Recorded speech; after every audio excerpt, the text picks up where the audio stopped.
Pemirsa, Anda kembali di iNews Malam bersama saya Mirva Suri. Kuasa hukum kekasih Mario Dandi, AG, mendatangi Ditreskrimum Polda Metro Jaya untuk menanyakan kelanjutan langkah hukum ke depannya. Sementara konsultan pajak Rafael Alun Trisambodo diduga kabur ke luar negeri.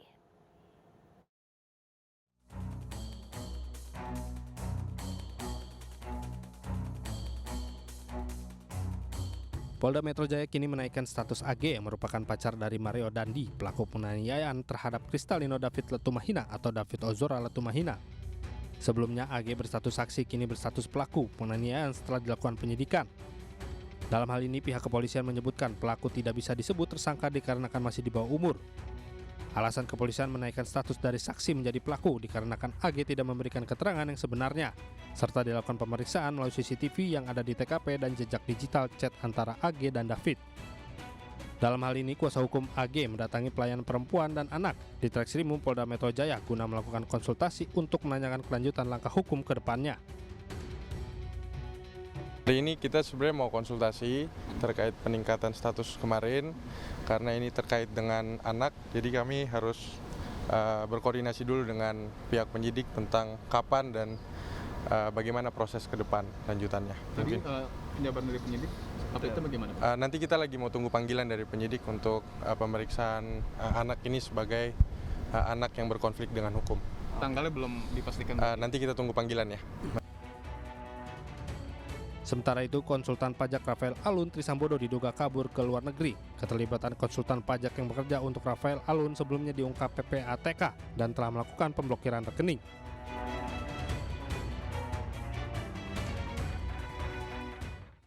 Pemirsa, sidang lanjutan kasus Teddy Minahasa kali ini menghadirkan saksi ahli dari Badan Narkotika Nasional. Dalam persidangan dibahas apakah barang bukti yang disita harus dimusnahkan atau tidak.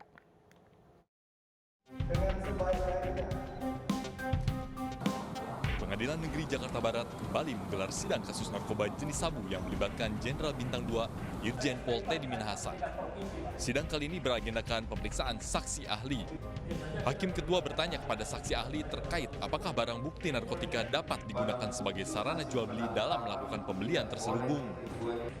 Ahwil yang juga mantan kepala BNN pertama yang saat itu masih bernama Badan Koordinasi Narkotika Nasional mengatakan barang bukti yang sudah disita harus dimusnahkan dalam waktu seminggu atau bisa diperpanjang menjadi 2 minggu bila lokasi pengungkapannya jauh.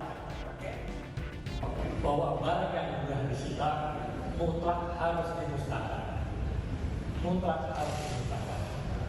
Yang boleh disisihkan hanya tadi untuk kepentingan sidang pengadilan dan untuk kepentingan pendidikan dan latihan. Ini jelas di undang-undang sangat tegas. Jadi kalau misalnya kita menggunakan barang bukti untuk menjebak, terus waktu kita menjebak kan seseorang,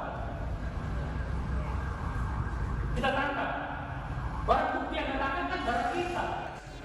Sementara itu, kuasa hukum terdakwa Hotman Paris Hutapea menilai jika Dodi Prawirengara bertanggung jawab terhadap penjualan narkoba karena kliennya telah memerintahkan untuk memusnahkan.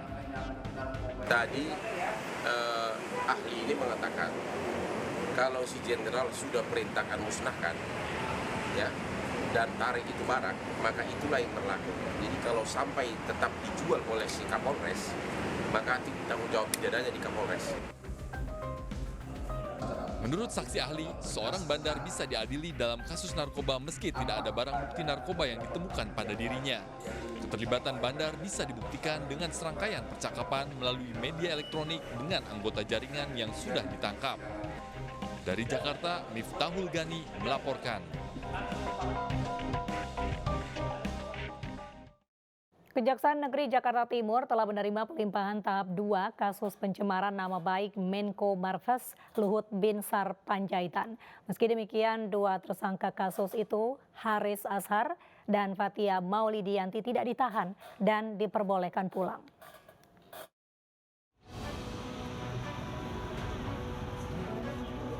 Dua kasus pencemaran nama baik Menko Marves Luhut Binsar Panjaitan, yakni Haris Azhar dan Fathia Maulidianti, hadir di Kejaksaan Negeri Jakarta Timur Senin siang.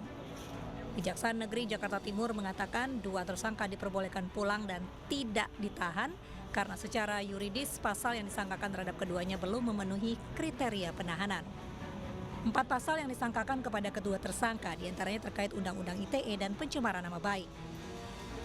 Dari tadi hasil proses semuanya berjalan dengan lancar ya, tapi ya kembali lagi saya tekankan bahwa apa yang kami sampaikan itu dan ini sudah berulang kali kayaknya setiap ada sesi di Polda ataupun sekarang sampai ke Kejaksaan, kita selalu mengatakan bahwa yang namanya UU ITE ini memang jadi sarang untuk terus mengkriminalkan suara-suara publik gitu ya, yang dimana tidak terlihat bagaimana manfaatnya dari UU ITE ini sendiri. Jadi dari kasus kami berdua sebetulnya ini hanyalah segelintir dari berbagai macam persoalan dari UU ITE dan juga bagaimana akhirnya masyarakat dibuat takut. Telah dilaksanakan penyerahan tersangka dan barang bukti dari penyidik Polda Metro Jaya terhadap 2 orang tersangka, yaitu Saudara Haris Azhar dan Saudari Fatia Mauli Diniati. Sebagai informasi bahwa untuk 2 tersangka tersebut telah dilakukan tahap 2 dengan lancar. Betul tidak dilakukan penahanan karena secara yuridis atau normatif di dalam KUHP bahwa pasal-pasal yang disangkakan belum memenuhi kriteria untuk dilakukan penahanan. Kejaksaan masih menunggu waktu hingga akhirnya berkas perkara disidangkan di Pengadilan Negeri Jakarta Timur. Haris Azhar dan Fatia Maulidianti ditetapkan sebagai tersangka kasus pencemaran nama baik Menko Marves Luhut Binsar Panjaitan. Kasus bermula saat keduanya mengaitkan nama Luhut dengan perusahaan bisnis tambang di Papua melalui video di channel YouTube Haris Azhar. Haris dan Fatia menyebut perusahaan bernama PT Tobakom Del Mandiri sebagai anak perusahaan Toba Sejahtera Group yang sahamnya dimiliki oleh Luhut Binsar Panjaitan. Presiden Joko Widodo mendukung Komisi Pemilihan Umum untuk mengajukan banding atas putusan penundaan pemilu 2024 oleh Pengadilan Negeri Jakarta Pusat. Sementara 3 hakim Pengadilan Negeri Jakarta Pusat dilaporkan ke Komisi Yudisial atas dugaan pelanggaran kode etik atas putusan kontroversial PN Jakarta Pusat yang meminta KPU menunda tahapan pemilu 2024.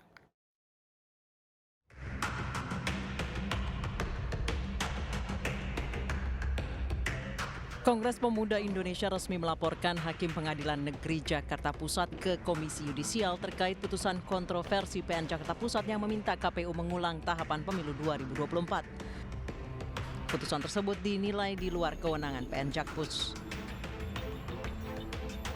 Karena kami menilai di dalam amar putusan tersebut yang telah kami peroleh dari SIPP Pengadilan Negeri Jakarta Pusat telah melampaui kewenangan mengadili Pengadilan Negeri Jakarta Pusat, di mana kompetensi absolutnya itu lebih berwenang pada Pengadilan Tata Usaha Negara Jakarta dan Badan Pengawas Pemilu Republik Indonesia atau Bawaslu.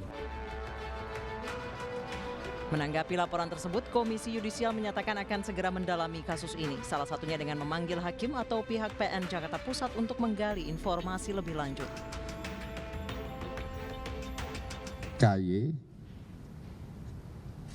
tidak berwenang pada atau tidak berwenang untuk memeriksa pada putusannya, maka KY akan terus mengawasi proses upaya hukum, ya, baik banding maupun kasasi. Kita akan kawal terus kasus tersebut karena kita anggap hal ini cukup menjadi persoalan yang besar. Sementara itu, Presiden Joko Widodo menyatakan mendukung Komisi Pemilihan Umum untuk mengajukan banding atas putusan penundaan pemilu 2024 oleh Pengadilan Negeri Jakarta Pusat.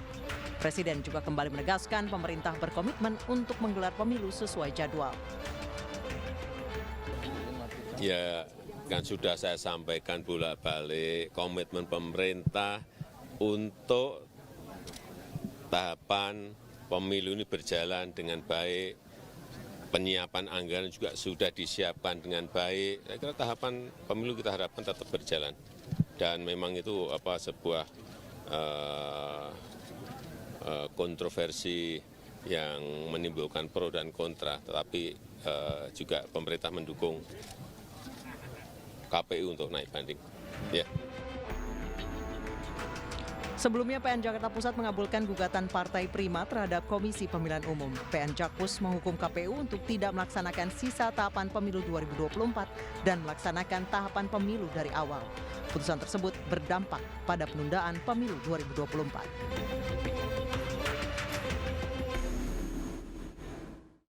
Prabowo Subianto dengan Surya Paloh bertemu akhir pekan kemarin membahas pemilu 2024. Menurut Ketua Harian DPP Gerindra Sufmi Dasko, salah satunya membahas untuk membangun iklim yang sejuk dalam kompetisi pemilu 2024.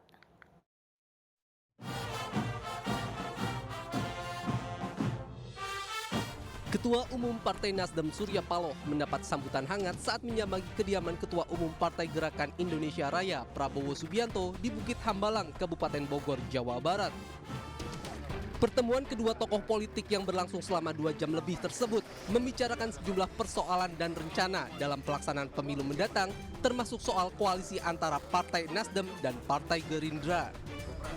Pemilu damai dan rukun dengan bingkai negara kesatuan Republik Indonesia menjadi salah satu topik utama dalam pertemuan pimpinan kedua partai yang didampingi oleh masing-masing pengurus pusat kedua partai tersebut.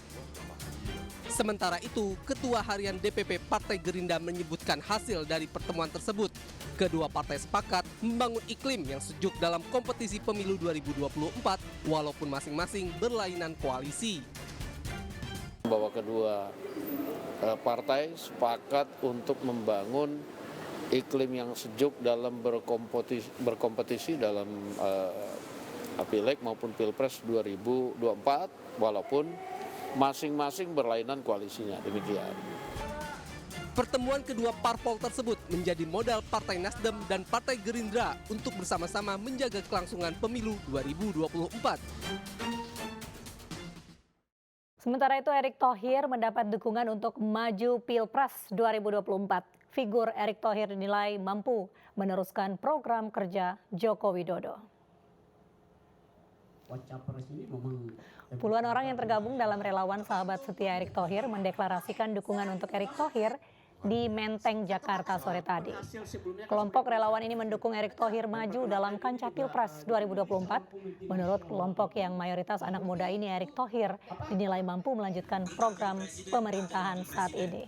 Dimanapun relawan sahabat setia Erick Thohir, kami yakin beliau sosok pemimpin yang menjadi kunci keberlanjutan bangsa Indonesia nantinya, yang mana di zaman Pak Jokowi sudah cukup baik, yang nanti kita harapkan Pak Erick Thohir menjadi sosok yang bisa melanjutkan harapan-harapan masyarakat menjadi Indonesia yang lebih baik lagi, Indonesia yang maju dalam keberlanjutan.